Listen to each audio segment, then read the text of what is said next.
തകർത്തെന്ന് പാകിസ്ഥാൻ അവകാശപ്പെട്ട ആ വിമാനം വെടിവെച്ചിട്ടു എന്ന് പാക് സൈന്യം കള്ളം പറഞ്ഞ അതേ റഫേൽ യുദ്ധവിമാനം ഇന്നലെ ദില്ലിയിലെ കർത്തവ്യപഥിൽ ഇടിമുഴക്കം സൃഷ്ടിച്ചു. 77ാമത് റിപ്പബ്ലിക് ദിന പരേഡിൽ ലോകം കണ്ടത് ഇന്ത്യയുടെ ഏറ്റവും കരുത്തുറ്റ പ്രകടനം മാത്രമല്ല, പാക് നുണപ്രചാരങ്ങൾക്കുള്ള മറുപടി കൂടിയായിരുന്നു. ഓപ്പറേഷൻ സിന്ദൂർ സമയത്ത് തങ്ങൾ തകർത്തു എന്ന് പാകിസ്ഥാൻ വീമ്പിളക്കിയ അതേ BS-22 എന്ന നമ്പറുള്ള റഫേൽ വിമാനമാണ് പരേഡിൽ തലയുയർത്തി പറഞ്ഞത്.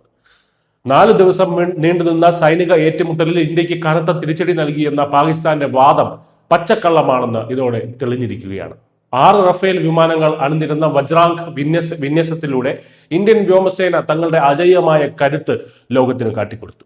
വിജയവിന്യാസത്തിന്റെ ഭാഗമായി ഇവർ റഫേൽ വിമാനം മണിക്കൂറിൽ 900 കിലോമീറ്റർ വേഗതയിൽ വെറും 300 മീറ്റർ ഉയരത്തിലൂടെ പറന്നു നടത്തിയ വെർട്ടിക്കൽ ചാർലി മനോവർ കാണികളുടെ ശ്വാസം നിലപ്പിച്ചു. താഴ്ന്നു പറഞ്ഞ ശേഷം കുത്തനെ മുകളിലേക്ക് കുതിച്ചുയർന്ന് വായുവിൽ കറങ്ങിക്കൊണ്ട് നടത്തിയ ഈ പ്രകടനം പൈലറ്റിന്റെ മികവും വിമാനത്തിന്റെ കരുത്തും വിളിച്ചോതുന്നതായിരുന്നു. പഹൽഗാമിൽ 26 സാധാരണക്കാരുടെ ജീവനെടുത്ത ക്രൂരമായിട്ടുള്ള ആക്രമണം, അതിന് ഇന്ത്യ നൽകിയ മറുപടിയായിരുന്നു ഓപ്പറേഷൻ സിന്ദൂർ. പാകിസ്ഥാനിലെയും പാക് അധീന കാശ്മീരിലെയും 9 ഭീകരത്താവളങ്ങളാണ് ഇന്ത്യ കൃത്യമായി തകർത്തത്. സർഗോദ, നൂർഖാൻ, ജാക്കോബാബാദ് തുടങ്ങിയ പാക് വ്യോമത്താവളങ്ങൾക്ക് കനത്ത നാശനഷ്ടവും ഇന്ത്യ വരുത്തി.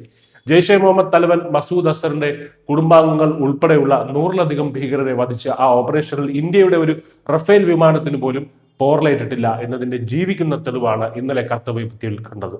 കള്ളപ്രചാരണങ്ങൾ കൊണ്ട് യുദ്ധം ജയിക്കാനാവില്ല എന്ന് പാകിസ്ഥാനെ ഓർമ്മിപ്പിക്കുകയാണ് ഇന്ത്യ. ശത്രുവിന്റെ മണ്ണിൽ ചെന്ന് അടിച്ച് ഒരു പോറൽ പോലും ഏൽക്കാതെ തിരികെ വന്ന് റിപ്പബ്ലിക് ദിനത്തിൽ വിജയഭേരി മുഴക്കാൻ ഇന്ത്യൻ വ്യോമസേനയ്ക്ക് മാത്രമേ സാധിക്കൂ. നുണകൾ കൊണ്ട് കെട്ടിപ്പൊക്കിയ കോട്ടകൾ റഫേലിന്റെ ചിറകടി ഒച്ചയിൽ തകർന്നു വീഴുന്ന കാഴ്ചയാണ് ലോകം കണ്ടത്. News desk Malayalam.